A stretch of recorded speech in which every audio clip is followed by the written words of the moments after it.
everyone doing tonight? So earlier this winter, I went out on a date with someone who I'll refer to as the soldier. Now, through the course of our evening, I learned that she had a somewhat violent past, that she thought the Eric Garner and Ferguson protests were pointless exercises, oh no, and that she wanted to choke her feminist friends. Spoiler alert, there was no second date. Unfortunately for me, I found all of that out in about the last 10 minutes of the date. So during the beginning, we did that usual first date routine. Where are you from? What's your family like? What are your friends like? Etc. And so I had this bit, and I think we all do, something we tell people, this joking recap of how we got where we are. So here's mine. I used to be a very good Asian daughter. I played piano. I was valedictorian. I was going to be a doctor. And I was in the closet. Now, I made a lot of compromises when I was younger to maintain that good daughter image with my family. Because for my mother, the good Asian daughter scale works something like this. Straight, not tattooed, doctor, way up here. Straight, non-doctor, we're thinking pharmacist, engineer, lawyer, right up here. And then maybe queer doctor, somewhere down here. And that queer, tattooed artist I was becoming, we gotta dig into the ground. So when I was younger, I thought that I could like girls, but I wouldn't do anything about it. I could get a tattoo, but a really little one and nowhere visible. And I got older and I was like, no, I'm gonna date women, but I'm still gonna be a doctor.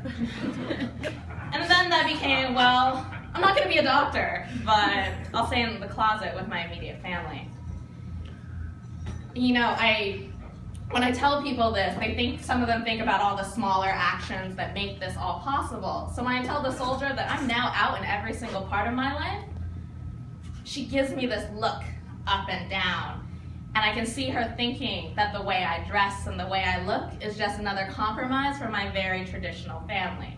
And I mean, I get it. I have 9 aunts who, when I come home to Denver, talk about 3 things: my weight, my clothes, and my boobs.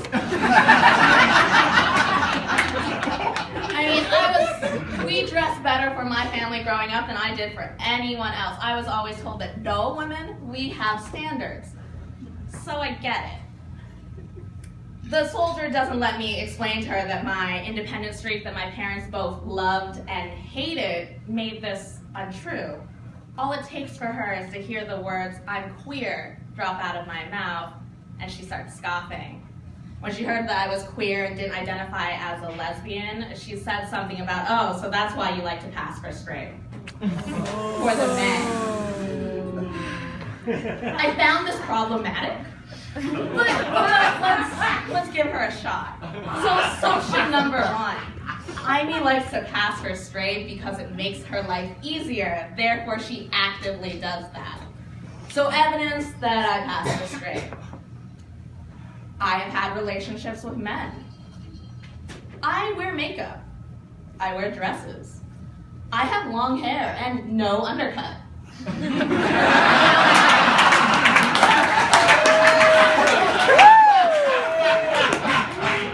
Evidence that I'm not straight? I really, really like sleeping with women. So I'm sitting there, listening to this woman tell me about how I'm straight while she's on a date with me. That I asked her out to, mind you. And she keeps on arguing with me about what I look like and how I dress and all these things. And I'm just thinking, you know, I get it. I get that her soft, butch, high school rebel past has never made anyone question her sexual identity or her orientation in any way. It's not like she gets the questions that some femme-presenting queer women get on a regular basis from other queer people. Questions like, "Are you sure? Have you really been with a woman? I mean, it's so great that straight allies come to our events. Or the more subtle things, like, I mean, look at you, Aimy. Of course people think you're straight. Femmes are just so confusing. And so I realized I would like to say that I told the soldier off, that I gave her a talking to about just how hard it could be to be a queer woman in our world, but I didn't.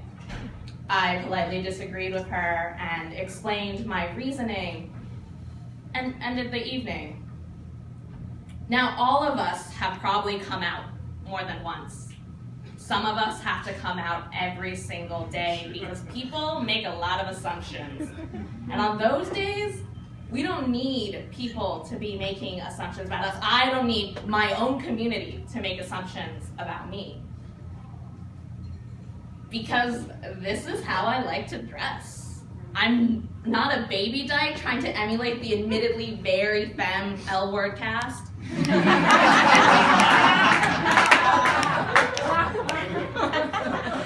This is how I present myself, and I should represent for all the queer femme women out there.